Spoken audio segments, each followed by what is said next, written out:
Megalodon अब तक की सबसे बड़ी शार्क थी। इतना ही नहीं, ये पृथ्वी के इतिहास की सबसे बड़ी मछली और सबसे बड़े शिकारी में से एक है। वे 70 फीट तक की लंबाई तक पहुंचने के लिए जानी जाती हैं। ये रिकॉर्ड पर मौजूद सबसे बड़ी ग्रेट व्हाइट शार्क से 3 गुना अधिक लंबी हैं। मादाएं भी नर के आकार से लगभग 2 गुनी पाई गई हैं। अगर कारें आसपास होती तो मैग्लोडॉन बिना उसके दांतों को छुए भी एक छोटी कार को निगल सकती थी। उसके दांत 7 इंच से भी ज्यादा लंबे हो सकते हैं।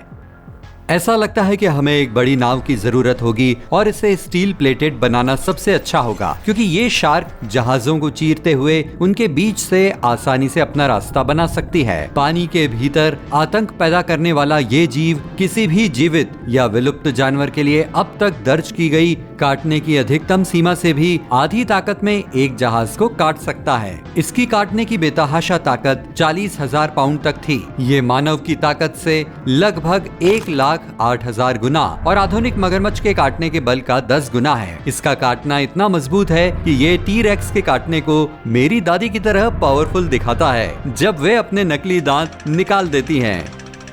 असल में मैग इतनी बड़ी और शक्तिशाली थी कि उसका कोई नेचुरल शिकारी नहीं था। इसने समुद्र पर बेताज राज किया, जो एक समुद्र से दूसरे समुद्र की ओर आजादी से घूमती रहती थी। ये जीव पूरी दुनिया में पाया गया, अमेरिका से लेकर यूरोप और ऑस्ट्रेलिया और जापान तक, ये मानते हुए कि उस समय भी देश थे। मैग के फॉसिल्स अंटार्कटिका को छोड़कर हर कॉन्टिनेंट पर पाए गए हैं। हर कोई अंटार्कटिका छोड़ देता है। साइंस हमें बताता है कि मैग्लोडॉन 36 लाख वर्ष पहले विलुप्त हो गई थी, लेकिन क्या वे अभी भी समुद्र की सबसे गहरी गहराई में जीवित हो सकती हैं? समुद्र के केवल लगभग 80% हिस्से की खोज की गई है और इसका सबसे गहरा पॉइंट मारियाना ट्रेंच 7 मील से ज्यादा गहरा है। इसलिए किसे पता कि तल में क्या छिपा है। हालांकि यदि आप इसमें उतरने में कामयाब हो भी गए तो ये संभव नहीं है कि आप एक मैग से मुलाकात कर लेंगे। शार्क हमारी तरह गर्म कोस्टल वाटर पसंद करती हैं। इस पानी के राक्षस के लिए गहरे समुद्र में रहना बहुत ठंडा होगा और भोजन मिलना काफी मुश्किल होगा। उनके पूरे शरीर को भी नीचे पानी के भारी प्रेशर से दबने से बचने के लिए डेवलप होना होगा। ये संभावना नहीं है कि वे अभी भी आसपास हैं, लेकिन असंभव भी नहीं है। यदि आप मैग के सामने आ जाते हैं तो एक अच्छी खबर यह है कि शार्क के आपको खाने की संभावना नहीं है। आप मैग्लोडॉन के लिए बहुत छोटे भोजन हैं, भले ही आपके साथ आपके कुछ मित्र हों। ये समुद्री राक्षस 50 फीट से ज्यादा लंबी व्हेल खाता है। यदि आप बीच पर पार्टी कर रहे हैं तो ये एक अलग कहानी है। तैराकों से भरे समुद्र तट में शार्क बहुत अच्छी तरह से रेंग सकती है। कई इंसानों को अपने बड़े से मुंह में बिना चबाए भी निगल सकती है। लेकिन रुकिए, आइए रिवाइंड करें। शार्क 50 फीट की व्हेल को कैसे निगल सकती है? ये पहले उसके पंखों को काटती है, जिससे व्हेल तैरने लायक नहीं रहती। ये फिर बेदर्दी से इसे टुकड़े टुकड़े कर देती है। अपने साइज के कारण शार्क को जिंदा रहने के लिए हर रोज 1 टन से ज्यादा भोजन का सेवन करना पड़ता था, मेरे जैसे। उस सारे भोजन ने मैग्लोडॉन को बहुत ज्यादा भारी बना दिया। वे लगभग 50 से 100 टन से ज्यादा के बीच वजन वाली थी। लगे हाथ बता दें कि ये लगभग 7 से 16 एडल्ट मेल अफ्रीकी हाथियों के बराबर है। इस सारे भोजन को खाने के लिए उनको अपना जबड़ा काफी ज्यादा खोलना पड़ता था। एक मैग्लोडॉन का जबड़ा 9 गुना 11 फीट चौड़ा हो सकता है। ये इतना बड़ा होता था कि 2 बड़े इंसानों को साथ साथ निगल सकता था। इसका डरावना नाम मैग्लोडॉन 2 ग्रीक शब्दों से आया है। मैगास जिसका अर्थ है बड़ा और ओडोंट जिसका अर्थ है दांत। दोनों को जोड़कर इसका मतलब है बड़ा दांत, और ये पक्के तौर पर अपने नाम पर खरा उतरती हैं। इसका सिर्फ एक बड़ा सा दांत इंसानी सिर के साइज जितना है। 5 भयानक कतारों में कुल मिलाकर इसके 276 बड़े दांत हैं। पूरे इतिहास में सिर्फ कुछ एक सेबर टूथ कैट्स और टी-रेक्स के दांत लगातार बड़े होते थे। अब ये एक मुकाबला है जिसे मैं देखना चाहता हूँ। मैग्लोडॉन लाखों साल पहले अपने बड़े दांत छोड़कर गायब हो गई। बस उसके यही सबूत मॉडर्न आर्कियोलॉजिस्ट को मिल पाए हैं। वे सचमुच गायब हो गईं और उनके बहुत कम निशान बचे हैं। वैज्ञानिकों का मानना है कि समय के साथ समुद्र का लेवल घटता गया और समुद्र का तापमान भी तेजी से नीचे चला गया। 1/3 से ज्यादा समुद्री जीवन तबाह हो गया, क्योंकि महासागर ठंडे हो गए और फूड चेन के निचले भाग में जानवरों की संख्या घट गई। इस चेन में सबसे ऊपर मौजूद भूखे शिकारियों पर इसका विनाशकारी प्रभाव पड़ा। क्षमा करें दोस्तों, इन सूर्य प्रेमी शार्क के लिए भी ये समुद्र काफी ठंडा हो गया, जिससे उनके लिए बच्चे पैदा करना मुश्किल हो गया, क्योंकि वे उन्हें गर्म पानी में जन्म देती थीं। मैग्लाडॉन को आमतौर पर एक प्रकार की जायंट ग्रेट व्हाइट शार्क के रूप में बताया जाता है, लेकिन ये सिर्फ एक आम मिथक है। असल में आज के ग्रेट व्हाइट के पूर्वज उसी समय मैग के रूप में मौजूद थे, लेकिन वे सबसे अच्छे दोस्त नहीं थे और एक दूसरे के साथ कंपटीशन लगाते थे। ग्रेट व्हाइट शार्क मैग के शिकार को जल्दी से पकड़ने के लिए अपने छोटे साइज और फुर्ती का इस्तेमाल करके एक बेहतर शिकारी बनी बैठी थीं। वे मैग के बच्चे खाने के लिए भी जानी जाती थीं, जो उनसे केवल आधे आकार के होते थे। इससे पूरी विलुप्त होने वाली चीज को किसी तरह की मदद नहीं मिली। यहाँ तक कि मैग्लाडॉन के बच्चे भी काफी बड़े साइज के थे, जो पैदा होते समय भी सिर्फ 7 फीट के होते थे।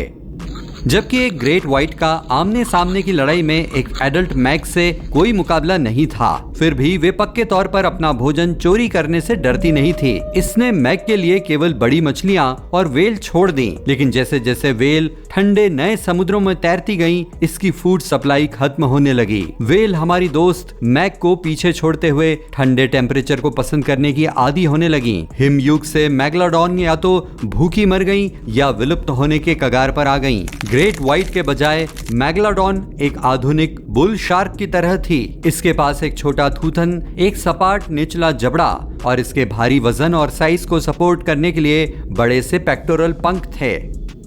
वे जितनी डरावनी दिखती हैं, ये शार्क असल में अपनी फैमिली की काफी केयर करती थीं। फ्लोरिडा, मैरीलैंड और पनामा में कई मैग्लाडॉन नर्सरी एरिया की खोज की गई है। उन्होंने उथले पानी के माहौल में अपने बच्चों को जन्म दिया। हमें ये इन एरिया में पाए जाने वाले बहुत से छोटे मैग्लाडॉन दांतों की खोज से पता चला है। मुझे हैरानी है कि क्या उनके पास भी दाई थी, लेकिन हमारे विश्लेषण के लिए यहाँ इतने सारे मैग्लाडॉन दांत कैसे आए? अपनी गंदी आक्रामक खान पान की आदतों के कारण शार्क अक्सर अपने दांत खो देती हैं। वे हर 1 से 2 हफ्ते में दांतों का एक सेट खो देती हैं। ये जीवन भर में 40,000 दांत के आसपास बैठते हैं। उन्हें बस टूथ फेरी के खजाने में से नया सेट निकालना होता था। इस वजह से उनके दांतों की समुद्र के तल तक लगातार बारिश होती रहती थी। किस्मत से हमारे लिए वे शार्क के कंकाल का सबसे मजबूत हिस्सा भी हैं। यही वजह है कि इतने सारे दांत बच गए हैं और फॉसिल बन गए हैं। ये कहना सही है कि मैग के दांतों की पहली डिस्कवरी ने लोगों को काफी कंफ्यूज भी किया।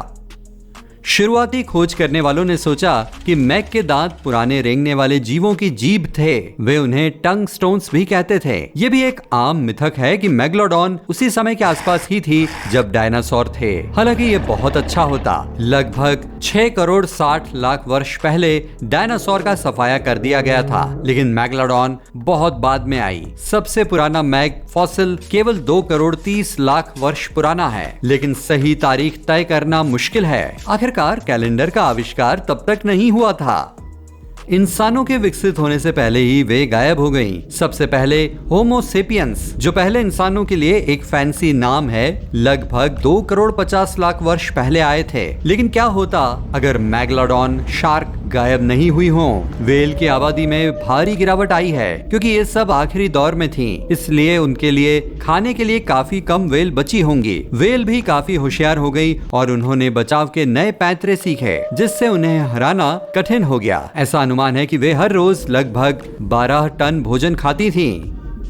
अगर वे अभी भी मौजूद होती और इतना ही खाती तो उन्हें छोटी मछलियां खाने के लिए मजबूर होना पड़ता और हम इंसानों के लिए जीवित रहने के लिए मुश्किल से ही इतनी सारी मछलियां होती। शरारती मैग्लाडॉन मछली पकड़ने वाली नौकाओं को ट्रैक करने और उन मछलियों को चुराने में सक्षम होती, जिन्हें इकट्ठा करने के लिए कड़ी मेहनत लगी होगी। ये कहना सेफ है कि हम आपके पड़ोस के सुपरमार्केट के गलियारों में काफी सारी मछलियां देख पाएंगे। जैसे जैसे हमारे समुद्र का टेम्परेचर फिर से गर्म हो रहा है, शार्क भी पनपेंगी और पहले से कहीं ज्यादा तेजी से बच्चे पैदा करेंगी। पानी में इन बड़ी मछलियों की अधिक से अधिक संख्या होगी, जिससे हमारी मछलियों की सप्लाई और भी कम हो जाएगी।